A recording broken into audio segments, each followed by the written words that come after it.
me colocar à disposição ou como uma alternativa por ocasião das eleições do ano que vem. Realmente você tem que ter pesadelo, Luciano. O Brasil tem tantos problemas que é difícil a gente falar por onde começaríamos caso chegássemos lá. Difícil mesmo. Realmente tá ruim o negócio. Mas vamos lá.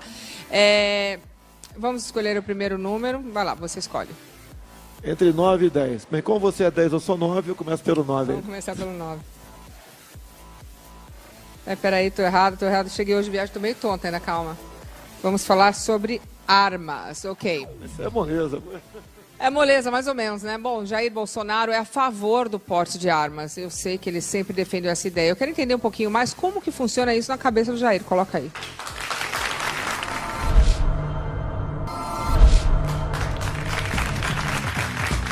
Bom, a gente vai falar sobre porte de armas. Você, claro, militar, tem, assim, controle de uma arma. E a pessoa normal, um cidadão? Eu te perguntaria, e os bandidos, tem algum curso, tem algum controle para portar arma? Hoje em dia no Brasil só está desarmado o cidadão de bem. Tá, mas qualquer um pode andar com arma? Como é que você poderia fazer frente a uma injusta agressão de uma pessoa como eu? Com Não, arma claro, de fogo. Mas, por exemplo, você acha que se eu estivesse armada, você acha que eu poderia me defender bem? Não há a menor dúvida. Outra coisa, você vai estar armada se quiser. O que eu defendo é a posse de arma de fogo para todo cidadão de bem no primeiro momento. Mas como é que a pessoa poderia ter esse porte? Tem que fazer um curso? Simples, como é que é? Alguns testes, um psicológico simples e ganharia um porte definitivo. Olha só. Há pouco tempo, você comprava a tua arma na Mesbla, sem qualquer burocracia. A Mesbla faz tempo, hein? Não faz muito tempo, não. Nos anos 70, 80, você fazia isso aí. O Estatuto de Desarmamento para cá, que isso foi dificultado. E a violência só aumentou. Isso é um dado estatístico que ninguém pode negar. O que faz um homem respeitar o outro é a possibilidade de ter uma reação. A partir do momento que a arma de fogo... Não é punição? Não é a lei? Não, mas que punição, você não tem, Luciana, você não tem direito no Brasil atualmente nem a legítima defesa. Olha o caso do cunhado da Ana Hickman. Ele vai para o tribunal de júri. Ele impediu que 3 pessoas fossem assassinadas e ele vai para o tribunal de júri. Não temos no Brasil sequer o direito à legítima defesa. Então a posse de arma de fogo é uma maneira de você ter paz dentro da sua casa. Tá, mas se ele tivesse com uma arma ali, ele também, agora ele estaria mais enrolado ainda, né? Eu não estou dizendo que é certo não, hein? Mas se ele tivesse com uma arma, e se ele já matou, se ele atirou no outro, com a arma do outro, e já foi para o tribunal, imagina se a arma fosse dele. Nós temos que mudar o Código Penal no tocante a isso aí, né? Ele está sendo acusado por excesso. Como ele deu 2 tiros no marginal que invadiu o quarto de hotel, que equivale à residência. Claro, está certíssimo, concordo. É a sua propriedade privada e ali é sagrada. Lamentavelmente, o MP de São Paulo é um desembargador, né? Lamentavelmente, ele colocou o cunhado da Hickman no banco dos réus. Eu faço um apelo aqui, se você porventura vier compor o júri, absolva-o. É claro. Absolva, e ponto final. Não seja levado para o promotor que porventura queira, a qualquer custo, condenar. Deixa eu te perguntar uma coisa.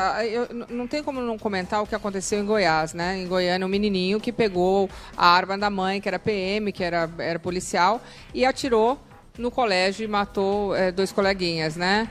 E feriu alguns. Isso aí realmente também não retrata o quanto é perigoso um pai, uma mãe ter uma arma em casa? Esse garoto podia ter pego as chaves do carro do pai ou da mãe e passado por cima de uma dezena de pessoas também. Poderia ser uma arma branca, poderia ser um instrumento outro qualquer que levasse à morte. Como faz para proteger esse caso, para que não aconteça isso? É um fato isolado, Luciana, que ainda está sob investigação.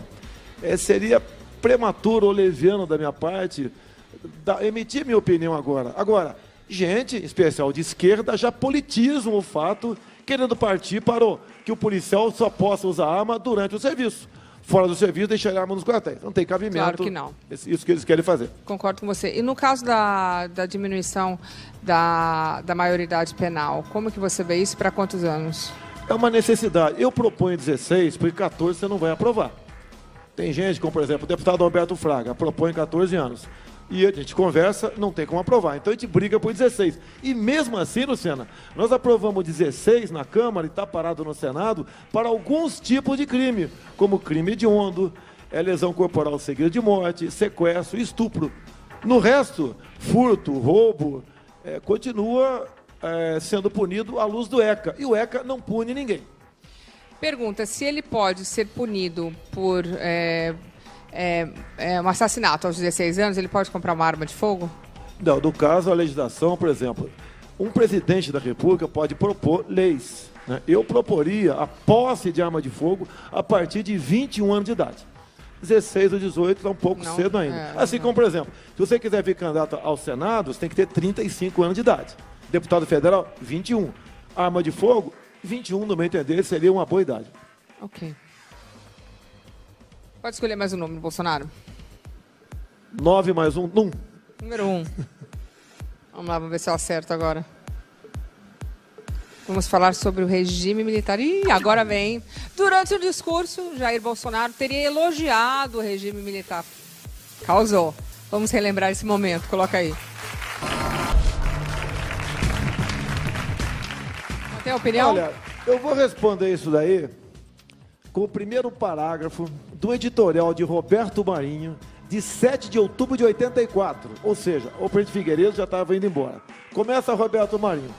Participamos da Revolução de 1964, identificado com os anseios nacionais de preservação das instituições democráticas, ameaçadas pela radicalização ideológica, problemas sociais, greves e corrupção generalizada.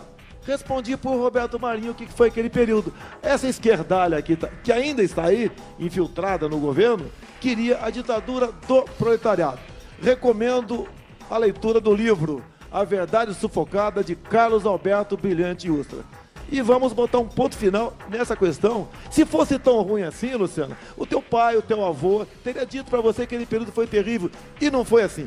Tínhamos realmente plena liberdade, respeito, a família tinha o seu valor. Criança era respeitada em sala de aula, não recebia essa carga de homoafetividade, de sexo, sei lá o que for, em sala de aula. Vivemos um outro período. Tem uma prova aqui. Estudei naquele período.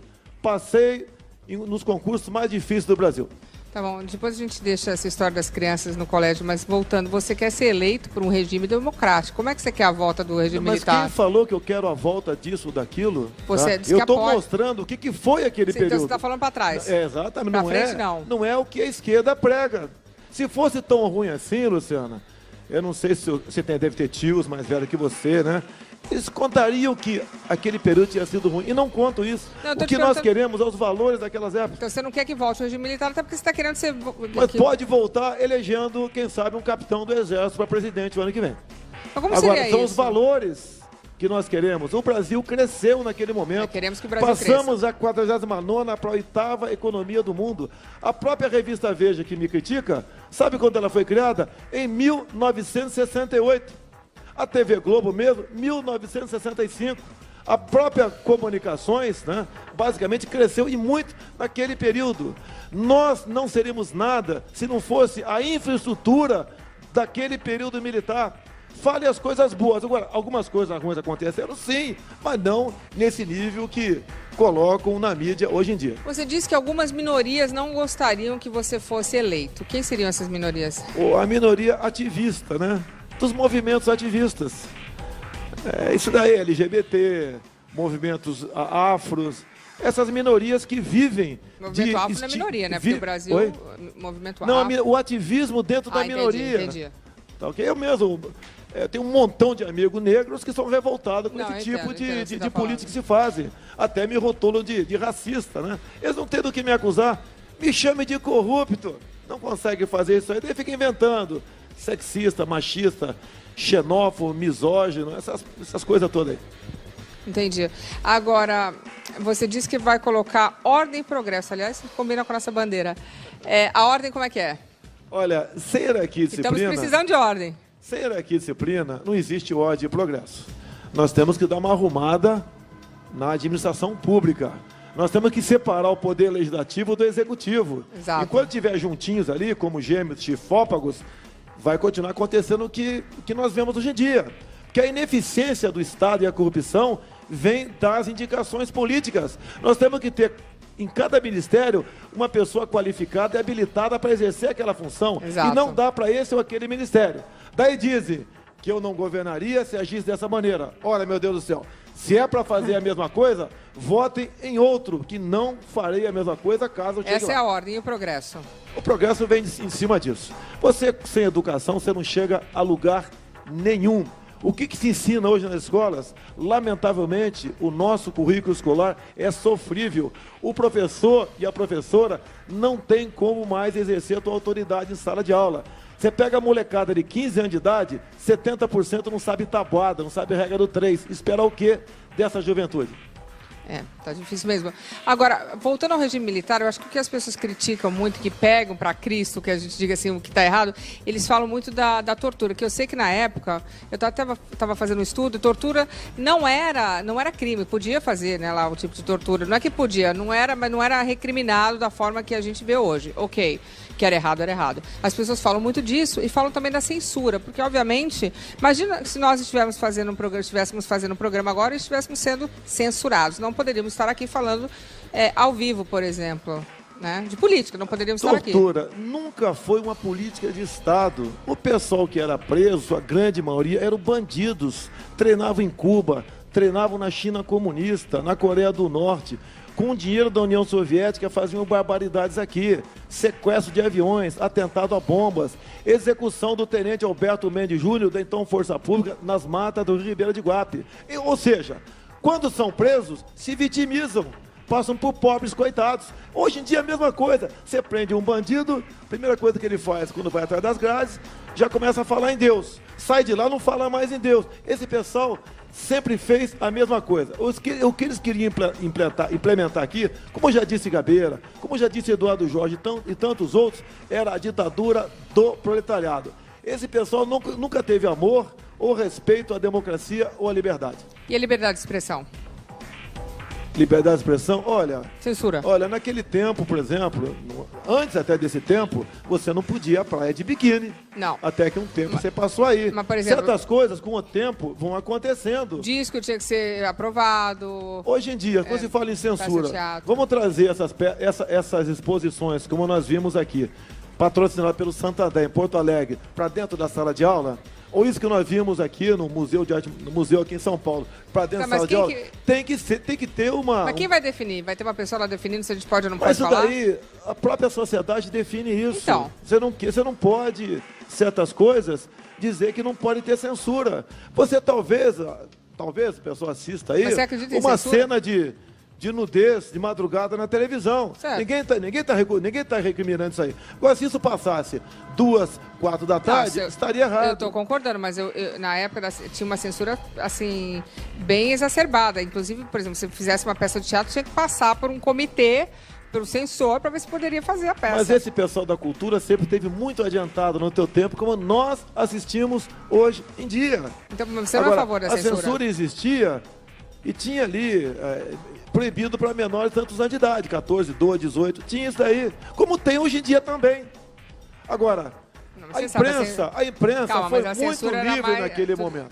Olha, muitas vezes uma matéria, de acordo com o dono daquele espaço do jornal, não poderia sair, porque uma palavra-chave ali poderia determinar a execução de alguém que tivesse sido sequestrado e estivesse sendo mantido em cativeiro por parte da esquerda. Isso acontecia. Tanto é que você pegar as matérias censuradas daquela época, você vai ver que vai chegar à conclusão que era muito mais em função de quem era o editorialista do que a matéria em si. Entendi. E muitas vezes falavam que hoje vão publicar uma receita de bolo na capa do jornal só para sacanear os militares. Faziam isso aí e isso é comprovado hoje em dia. Ok, vamos lá, mais um número. Vamos por 10 logo? Eita, Lelê, vamos por 10, vai. Vamos por 10.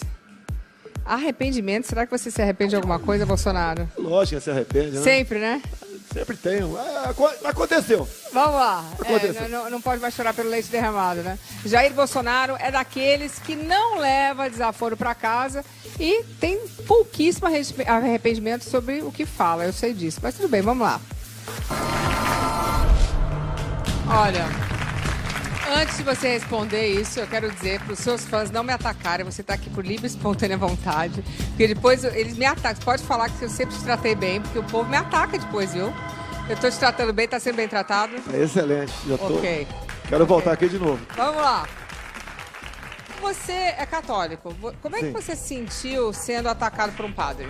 Esse cidadão aí você não pode qualificá-lo como padre.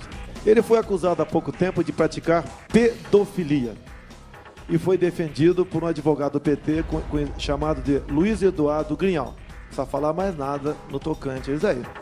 Tá, outra coisa, ele me acusa... Não, ele me acusa... Por quê? É porque ele defende o PT. Tá? Muita gente que defende o PT fica assacando inverdades contra mim. Não procede nada do que ele falou ali. Eu nunca ofendi mulher nenhuma. Me aponte um áudio eu ofendendo as mulheres. Você falou que a mulher tinha que ganhar menos porque ela fica grávida? grávida? Eu dei uma entrevista para o jornal Zero Hora, exatamente por que mulher ganhava menos do que homem. Eles que propuseram essa pauta. Eu estudei e respondi para eles. Pesquisei, inclusive IBGE, entre outras fontes de pesquisa. E um dos motivos, né, era o direito trabalhista, entre ele e a questão da licença gestante.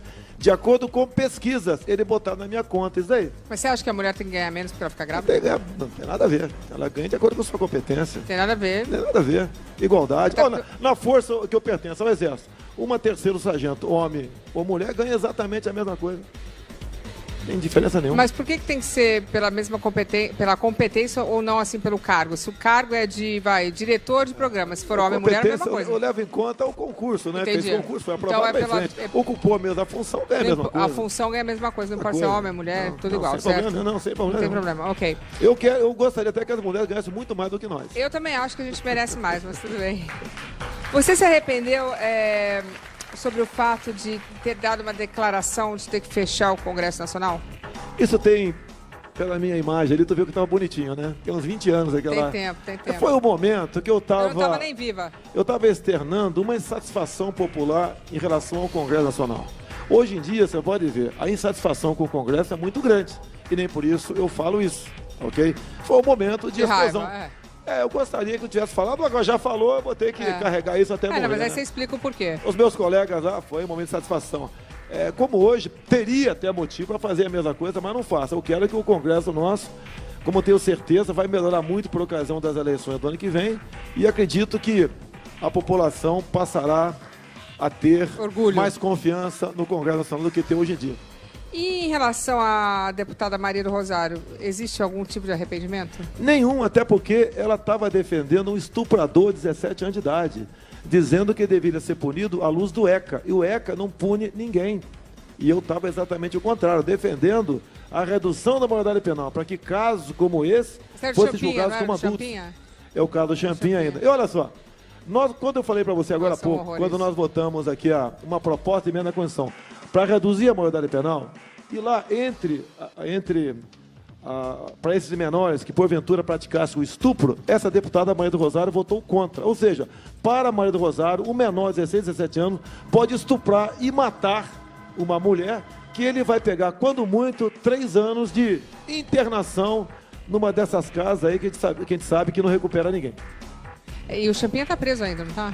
Tá preso, ele mais um tem um gasto mensal de R$30 mil para os contribuintes. Tá, mas... Ele tinha que estar numa cadeia, esse malandro aí. Ele não tá preso? Não, preso é numa casa especial, não é num presídio. Se ele for pro presídio normal, ele pode, com toda certeza... Mas quantos anos ele tem? Por que ele tá numa casa especial? Ele deve estar agora com seus 30 anos de idade, mais ou menos. Por que ele tá numa casa especial? É porque se ele for posto em liberdade, segundo ele alega, não vai ser preso numa cadeia normal? Ele pode sofrer violência por parte de alguns. Mas por que não pode ser numa cadeia normal? Porque como o crime foi antes de 18 anos de idade, ele não tem uma pena decretada por um juiz. Entendi. Então ele fica sendo tratado como criança? Exatamente. Tá numa vida boa, sei que tem televisão de primeira, uma casa maravilhosa, uma vida que muita gente gostaria de ter, que ele está tendo agora. Quanto custa por mês? Assim como 30 mil por mês, Para. ele mais um. Assim como aquele menor que arrastou aquele garoto, conhecido como João L. no Rio de Janeiro, até há pouco tempo ele estava na Suíça, através de uma ONG... financiado por uma ONG lá do Rio de Janeiro. Não para. Porque ele poderia ser assassinado, morto lá no Rio de Janeiro.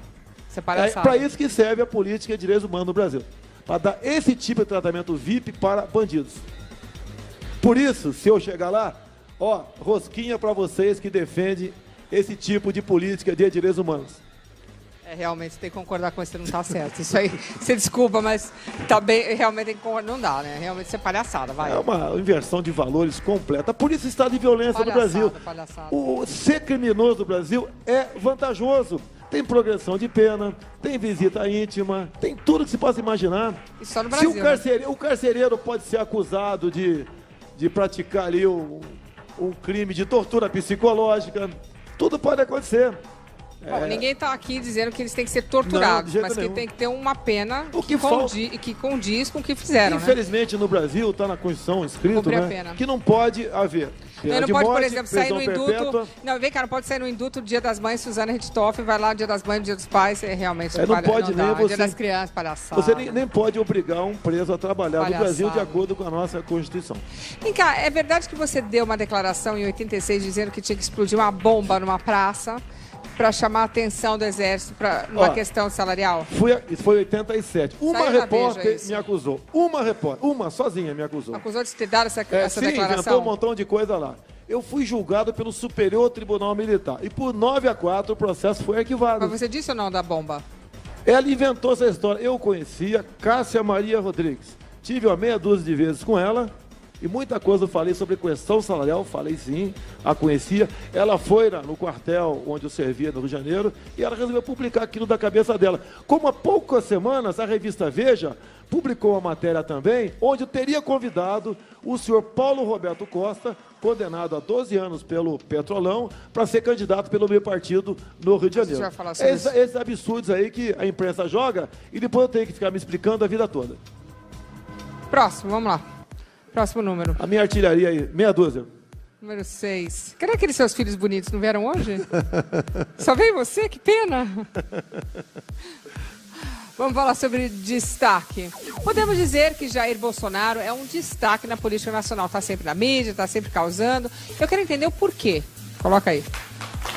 Bom, agora você foi comparado ao Donald Trump. Donald Trump que está causando, como sempre, mas eu estava vendo, a economia dos Estados Unidos está crescendo, né? O povo está falando, mas a grande mídia não toca nesse assunto. É, que a economia realmente cresceu bastante. Uma correção para a gente continuar aqui.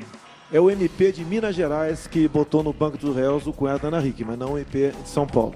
Okay. Quanto ao Trump, eu gostaria que fosse comparado com ele a riqueza que ele tem. É um homem bem sucedido, de negócio. E outra questão também importante. Quem é favorável ao aborto dos Estados Unidos é a Hillary Clinton e nunca o Trump. O Trump é o contrário, depois que assumiu, cortou as verbas de todas as entidades que defendiam o aborto. Você bateu continência para a bandeira americana, quando você foi para os Estados Unidos. Você, brasileiro, bateu continência para a bandeira americana, me explica. A continência do militar é um sinal de respeito, né? Mesmo para o americano? Para qualquer país. Entendi. Qualquer militar. Isso é sinal de respeito, não é sinal de subserviência, é de respeito. E lá, nessa palestra que eu fiz, a princípio apenas tocariam o hino nacional nosso. E eu fiz uma exigência, só entraria no palco e depois tivesse engatilhado o hino americano, afinal de contas, eu estava lá, na terra deles. E lá, eu tenho que seguir a regra do jogo. Educado. Tá? E daí, é questão de sinal de respeito. É uma nação que é exemplo para o mundo todo. Né? É uma nação democrática, capitalista. E os que criticam aqui, pessoal de esquerda, vão agora em janeiro curtir férias na Disneylândia. Tá? E lá é um país sério, seguro, onde a lei é respeitada. Podemos andar nas ruas. Eu andei com dinheiro no bolso lá sem problema nenhum. De joia, relógio. Sem problema nenhum. E lá, por exemplo, estive na Flórida. A massa humana que está na Flórida é exatamente a nossa que está aqui, os brasileiros. Lá eles não cometem nenhum tipo de deslize, porque se cometer, vai ter uma pena. E não vai ter essa brincadeirinha de audiência de custódia, tá? Se for condenado, vai ter progressão de pena, visita íntima. Daí ele é um gibi na biblioteca, tem abatimento de pena. Lá ele cumpre integralmente a sua pena. Eu não entendo esse negócio de abater pena. Quer dizer, você cumpriu, você tem que cumprir a pena. Tem 20 anos, fica 20 anos. 10 anos, tem 10 anos. Lá tem uma lei, em alguns estados, né, tem lei que eu apresentei em Brasília semelhante. Eu me inspiro e muita coisa no exemplo dos Estados Unidos para aplicar aqui no Brasil. Tem a lei dos 3 crimes. Se o cara furtar 3 bicicletas, de acordo com o Estado, ele começa com 20 anos de cadeia sem progressão. Até porque não é mais um erro, né? Uma vez pode ser um erro, mas duas, um erro... Pode ser um erro da justiça. A terceira, não tem como. Aqui você pega o cidadão, Luciano, o bandido, você pega a ficha dele e você mede com uma trena. Loucura. Você tem ali 50, 60, 80 passagens. Não é uma coisinha. A polícia militar, essa valorosa polícia militar todo o Brasil, fica enxugando gelo o tempo todo. Prende e solta, prende, a justiça solta, prende e solta. Realmente fica difícil trabalhar nessa situação. Você gosta da comparação com o Trump? Em muita coisa, sim. Tá? Agora, o que ele sofreu durante a campanha, nós conhecemos o Trump por ocasião das primárias, quando ele foi escolhido. Agora, as acusações que ele sofreu durante toda a campanha, eu já vinha sofrendo há 3 anos. Ele tem uma dificuldade de se comunicar. Eu já entrevistei o Trump, ele é um homem muito inteligente, mas ele fala umas coisas que realmente as pessoas ficam desesperadas. Você acha que você é um pouquinho assim também? Às vezes você fala algumas coisas que... Nós temos alguma coisa em comum. Por exemplo, nós somos contra o politicamente correto. Isso está matando a gente, até para fazer uma piada, Luciana. Hoje fazer uma piada tá difícil, uma brincadeira, tá difícil. Tá, mas se você estivesse do outro lado da moeda, você gostaria que fizesse uma piada de mau gosto com você? Pode sem problema nenhum. Fazem, né? Faz o tempo todo. Raramente eu processo alguém. Raramente. Não, eu entendo isso também. Tem os dois lados, são 2 lados da história. Sem problema nenhum. Você pode ver. Quando se fala em racismo, né? No meu tempo de tenente do Exército, capitão, dia 3 de maio, no quartel, a gente fazia as peladas dos negros contra os brancos. O pau cantava, acabava a pelada, tomava Coca-Cola na cantina, um refrigerante, e a vida continuava sem problema nenhum. Hoje em dia, qualquer coisa é racismo, qualquer coisa é homofobia. Você não pode contar uma piada de gaúcho, de baiano, de cearense, de goiano. Acabou a brincadeira de se viver. Você tem que contar a piada entre amigos ali. Tem alguém gravando? Não, então continua fazendo a brincadeira. E pode ter certeza, né? Porque quando se fala em racismo, olha o que o Morgan Freeman disse. Como é que se combate o racismo? Não se tocando no assunto. Eu acho que quanto mais fala, pior fica. Até porque não deveria existir mesmo, né? Porque as pessoas são iguais, esse negócio é uma loucura. Agora, o Trump no começo das eleições, da campanha dele, ele foi visto como uma brincadeira, era um joke, era assim um bad joke, uma brincadeira péssima. E ele se elegeu e hoje é presidente dos Estados Unidos. Você acha que também existe um pouquinho assim? Você não tem... Porque a gente sabe que, na realidade, você não tem um apoio muito grande, né? E não estou dizendo da população, estou dizendo dos partidos. Você se vê meio Trump nisso? Se eu tivesse apoio de partidos, eu estaria em Curitiba ou na Papuda uma hora dessa. Que assim, lamentavelmente, grande parte dos partidos se comportam dessa maneira. O Brasil são eles. É uma coisa que nunca ninguém te acusou de roubar nada. Muito pelo contrário. Corrupção. Eu fui citado no Mensalão, no Petrolão, o caso da Friboi, exatamente pelo outro lado. Como um exemplo realmente, que deveria ser seguido por todos. É verdade. Okay? Então isso eu costumo dizer, não é virtude, é obrigação. É obrigação. Você fazer a coisa, buscar fazer a coisa certa. E por outro lado, eu tenho vergonha de um dia ver minha cara nos jornais. Quem não tem vergonha disso? Você pode ver figurões ali, né, nomes conhecidíssimos, que estão presos. Você acha que hoje em dia não estão arrependidos? Eu acho que o crime não vale a pena não, mas as pessoas eu não sei. Fizeram, aconteceu. Tem que ter vergonha na cara, né? Eu acho. É triste a situação. Triste mesmo. Eu acho que dinheiro nenhum vale a pena, né? Não vale a pena. Eu tenho certeza que estão arrependidos hoje em dia. Nós, parlamentares... Você acha que com esse movimento todo, de várias pessoas presas, você acha que as pessoas vão ter mais medo de roubar ou continua a roubalheira? Não, diminuiu, mas continua a entender. Mas as pessoas não têm medo? Ainda continuam negociando o ministério. Não tem medo? O povo não tem medo de ser preso? Parece que não. Porque quando se negocia ministério, por exemplo, no parlamento, algum interesse tem ali. Você sabe, por exemplo, qual partido pertence ao ministério da... Como é que negocia o ministério? Me explica. Olha, a minha bancada tem 40 deputados. Se eu tiver tais ministérios, eu voto tudo que o governo quiser. Daí o governo nomeia 2, 3 ministros para aquele partido. Isso é errado, né? Mas isso que acontece atualmente. Eu te pergunto, de qual partido é o Ministério da Agricultura, da Saúde, da Educação? Eu acho que se o partido tivesse buscado aquele ministério para fazer o bem, eu tinha que falar, olha, o Ministério da Educação é do meu partido. Qualquer coisa errada... Ligue aqui para a liderança do partido, para o presidente do partido. Não ao contrário, eles se escondem. É porque tem vergonha. É lógico, porque não está fazendo a coisa certa. Pode ter certeza disso. Triste isso, gente. Temos que mudar isso aí. Ou então, o Brasil vai continuar nessa situação que se encontra. Mais um número, por favor. Vamos empatar. 04. Número 4. Agora a gente vai falar de fanatismo, hein? Nossa, eu já sofri com isso. Jair Bolsonaro é amado por uns e odiado por outros. Podemos dizer que o fanatismo realmente acompanha o Bolsonaro. Olha só.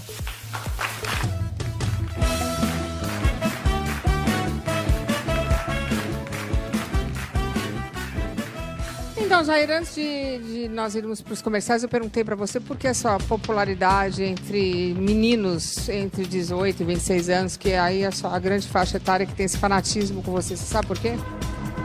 O Instituto Paraná Pesquisas, há 6 meses, disse que em Minas Gerais, a garotada entre 16 e 24 anos de idade, 30% estava comigo. Esse número cresceu. Não há fanatismo, há uma relação mútua de confiança entre nós. As minhas palestras, as minhas conversas, a garotada acredita no que eu falo.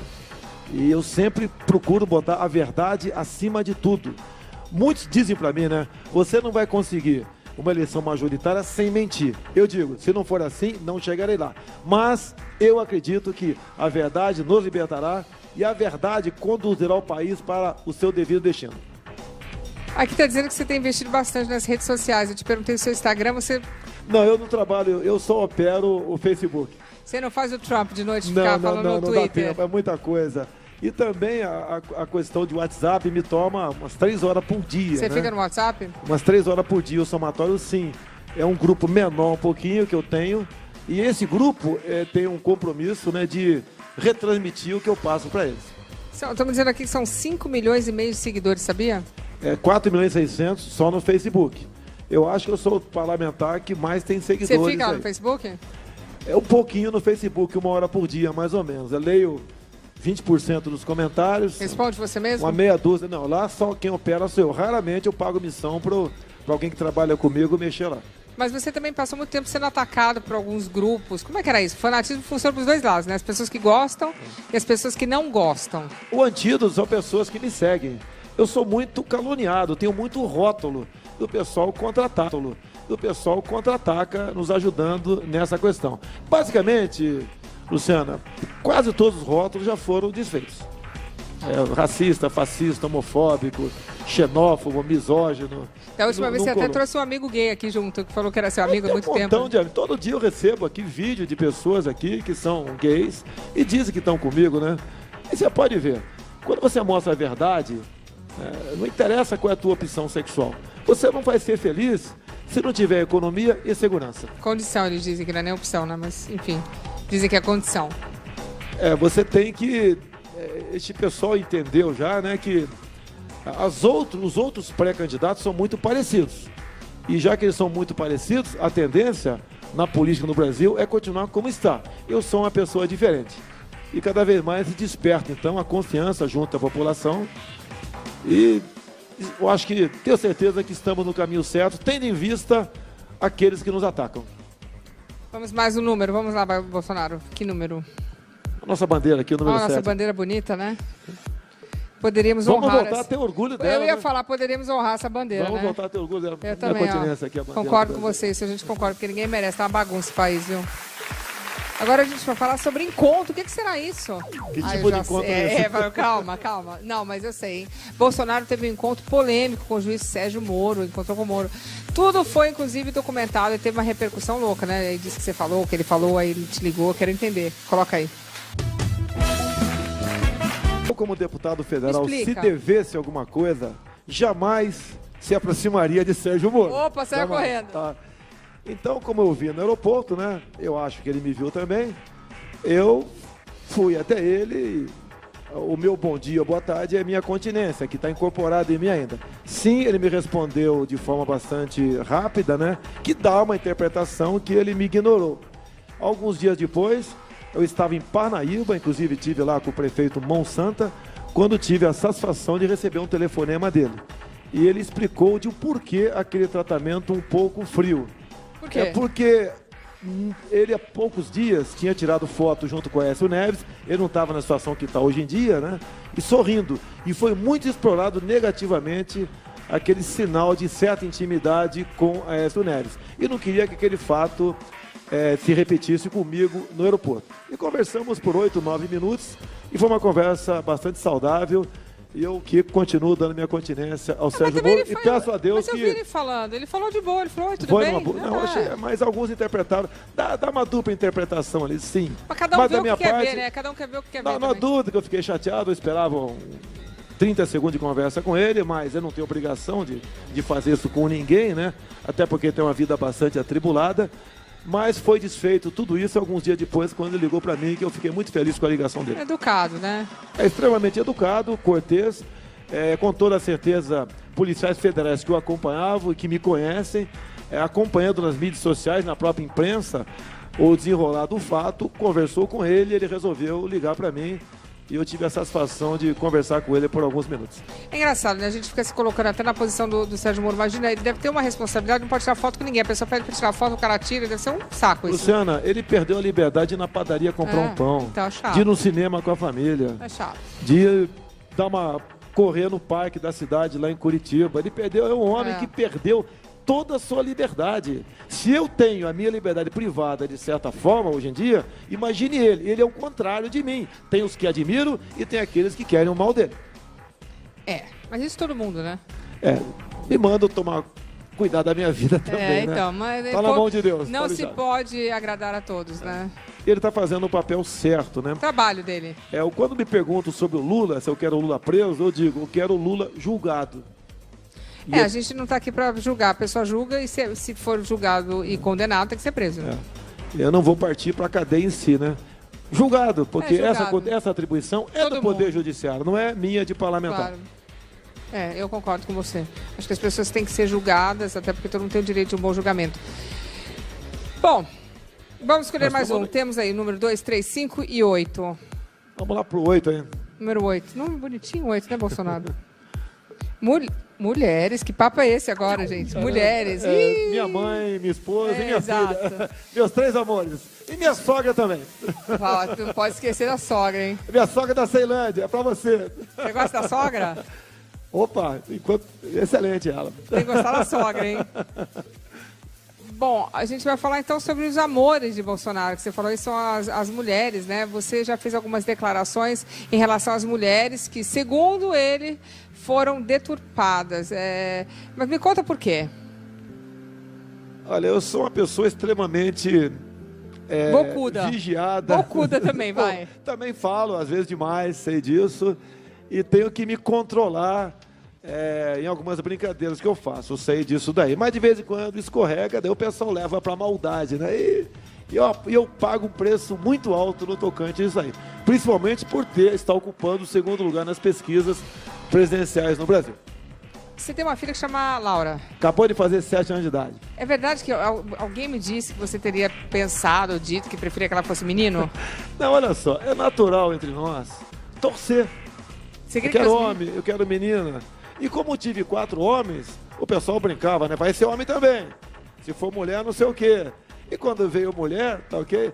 Eu fiquei extremamente feliz, porque é diferente você mexer com a menina com o moleque. Com o moleque dá um chute na bunda dele, dá um pé do vidro, às vezes fala um palavrão, dá um safanão. Com a menina não. Com a menina é diferente.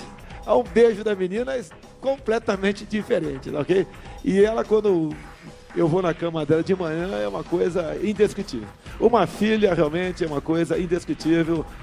É uma dádiva de Deus. Eu só tenho filho homem também. Você tem 2, né? Eu só tenho homem. Eu sempre quis só ter filho homem, engraçado. Eu tenho 4 homens. Eu gosto de homem também. 4 gatos que não veio nenhum, já falei.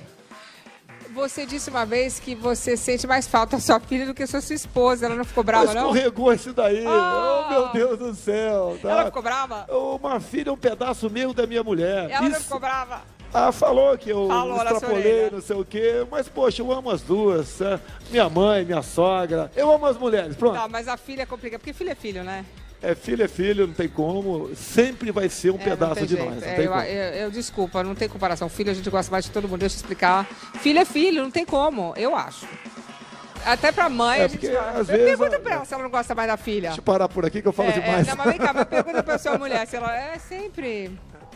Bom, mas agora que você tem uma filha, nas pesquisas você não vai tão bem com as mulheres, agora com a filha, de repente você vai conquistar, vai. Vamos lá, temos número 2, 3 e 5. Vamos lá, 02 aí. Número 2. Tá chegando lá, hein? Mídia. Uma maravilha. Nunca o nome de Jair Bolsonaro esteve tanto na mídia. Começou aqui, hein, no Super Pop. Foi. Na capa de revista, matérias, o nome dele está em tudo. Vamos assistir.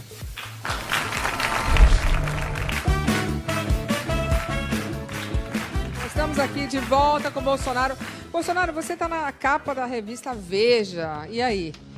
Faltou Photoshop ali, né? Todos os outros pré-candidatos com Photoshop. Olha, vejo a capa da Veja de 2 semanas que eu tô lá. Ok? E vejo a capa da Veja São Paulo com o Dória. Telão, olha aqui. Faltou Photoshop mesmo, hein? Essa semana. Mas isso aí não é importante. O importante é o corpo da matéria. do que falam a meu respeito, calúnias, mentiras, inverdades. Inclusive faz uma acusação, dado o horário eu posso falar o que a Veja escreveu. Falou que eu sou um oficial bunda suja. Por quê? E eles explicam, porque eu não galguei os últimos postos da carreira. Ora, eu saí do Exército em dezembro de 88, por ocasião da minha diplomação como vereador no Rio de Janeiro. Com essa idade, revista Veja, eu não poderia ser coronel e nem general. Eu era capitão do Exército. Eu cheguei no máximo onde eu podia chegar naquele momento. Na revista Veja, eles falam que os altos postos do Exército não te veem com bons olhos. Uma mentira por parte deles, né? Eu tenho 8 generais de Exército na minha turma. Todos me tratam com absoluta consideração. Como essa repórter entrou numa solenidade, num coquetel na academia, e eu procurei não sentar-me à mesa do atual ministro da Defesa, que eu tenho as minhas reservas tocantes a ele. E, obviamente, eu cumprimentei durante o evento, né? Aí, como eu fui para outra mesa, disseram que eu fui abandonado. O que é natural da diplomacia militar é exatamente estar com a mais autoridade, que era o ministro da Defesa, corretamente, não eu. Então, essa análise da repórter, que não conhece nada sobre militarismo, resolveu dizer que eu fui abandonado. Se eu fosse abandonado, eu não teria sido convidado para todos, como sou, graças a Deus, em todos os eventos militares. Você se sente perseguido pela mídia? Não há a menor dúvida, né? Olha a Folha de São Paulo aí, o tempo todo me descascando, né? E falando absurdos. Meu segundo dia nos Estados Unidos, a Folha de São Paulo falou que meus compromissos foram desmarcados nos Estados Unidos. Não é verdade, uma mentira, dando a entender que eu estava sendo ignorado nos Estados Unidos. Todos os nossos compromissos, exceção de um que eu resolvi não ir numa universidade, que haviam preparado uma armadilha para mim. No demais, todos foram cumpridos. Que armadilha, gente? Quem estava organizando lá era um cara afiliado ao PT, né? E também próximo da CUT. Ele queria fazer um badernaço e para demonstrar que eu fui mal recebido nos Estados Unidos. Então, como percebi que ia ter um problema nos Estados Unidos, eu não fui para lá para levar confusão, criar problema para eles, resolvi cancelar esse compromisso que eu tinha aceito algumas semanas antes. Temos mais 2 números, número 3 e número 5. Vamos pro 3 aí no meio. 3, meu número favorito, chega no meu aniversário, dia 3 de novembro, aí ó. Os parabéns, 30 aí? Já 30 3, aí? 35, agora tá começando aí a era dos escorpianos, um beijo para todos os escorpianos, ó. Só amor, hein? Opa, até parece. Jair Bolsonaro afirma que não é oficialmente candidato à presidência. Ainda. Como é que será que ele imagina o futuro? Coloca aí.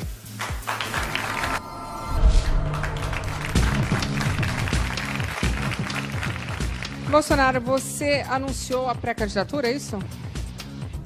Olha, pela lei eleitoral eu não posso pedir voto de forma explícita. No resto eu posso fazer qualquer coisa, mas eu não faço qualquer coisa. Me reservo aqui na possibilidade, se meu partido assim entender, o ano que vem, me colocar à disposição. Na realidade você não tem apoio de muitos partidos. Ainda bem. Não tem nenhum. Ainda bem. Mas se eleito, você não tem medo de sofrer o impeachment, por exemplo? Eu posso até... Todo mundo pode sofrer um impeachment. Claro. Se eu vier a sofrer, não será por omissão nem por corrupção. Ok. E por que não esses conchavos? Por que não tem nenhum partido que dê Você certo? mesmo acabou de usar o adjetivo aí, conchavos. Isso não é uma maneira sadia de fazer política. Nós temos que dizer o seguinte, o Brasil estando bem, todos nós estaremos bem. E não apenas a classe política estando bem, o Brasil estará bem. Houve um rumor que você estaria usando cota parlamentar para fazer campanha. Para quem não sabe, cota parlamentar é o dinheiro que você recebe para fazer com que o seu escritório, que o seu, vamos dizer, que o seu trabalho seja feito com excelência, o seu gabinete, certo? O dinheiro você não recebe, não, está à sua disposição. Só que esse dinheiro para ser usado ali, sim, no seu trabalho. Sim. E você estaria usando isso para fazer campanha. Olha, verdade? E se for verdade, pode? Primeiro que eu não estou fazendo campanha. Outra que a atividade parlamentar é em todo o Brasil. Ok. O ano passado eu não gastei R$70 mil da minha cota. A previsão desse ano eu não gastar em torno de R$150 mil. Eu sou o parlamentar que menos gasta. Por que esse patrulhamento em cima de mim? Outra coisa, querem saber se as minhas viagens eu usei o recurso da cota parlamentar ou não, é só entrar no site da Câmara. Tá, mas você é deputado pelo Estado, pelo seu Estado, certo? Não, mas a nossa atividade é em todo o Brasil. Já estive em Roraima, vendo os problemas de imigração, problema indígena, problema ambiental. Já estive no Vado Ribeira, já estive na Mackenzie vendo a pesquisa do grafeno. Em alguns desses eventos, uso a cota da Câmara sim, outros não. E também foi dito que você, em 26 anos, só conseguiu aprovar 2 projetos seus.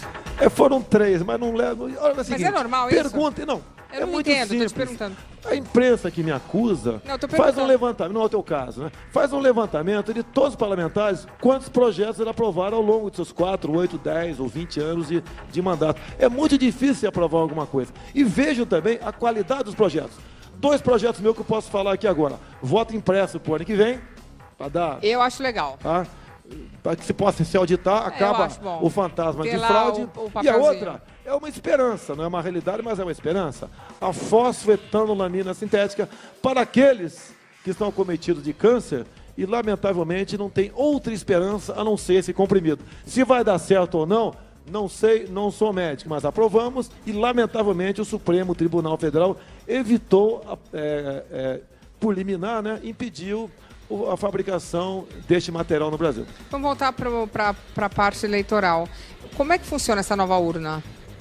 Você vai, digita o número dos seus candidatos, aparece na tela do presidente ao deputado estadual, você confirma, né, dá um ok, uma maquininha imprime num papel, você confirma que imprimiu corretamente, aperta o botão, o voto cai na urna. Não tem contato manual. A partir do dia seguinte, qualquer presidente de partido municipal, estadual, nacional, pode pedir a recontagem total ou parcial e o voto contado manualmente no papel tem que bater 100% daquele eu eletrônico. Acho legal isso. Agora, o TSE quer dar uma volta nisso. Por quê? Eles querem apenas que meia dúzia por cento das sessões do ano que vem tenham a impressora do lado, alegando custo. Não é verdade.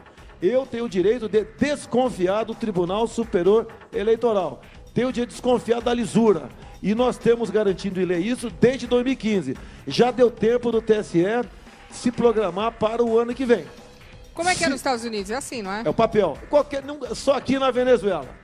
Na Venezuela, o Maduro agora, num dedo dele, ele resolveu as eleições da nova Assembleia Nacional Constituinte. Apareceu 1 milhão de votos para a sua Assembleia lá na Venezuela.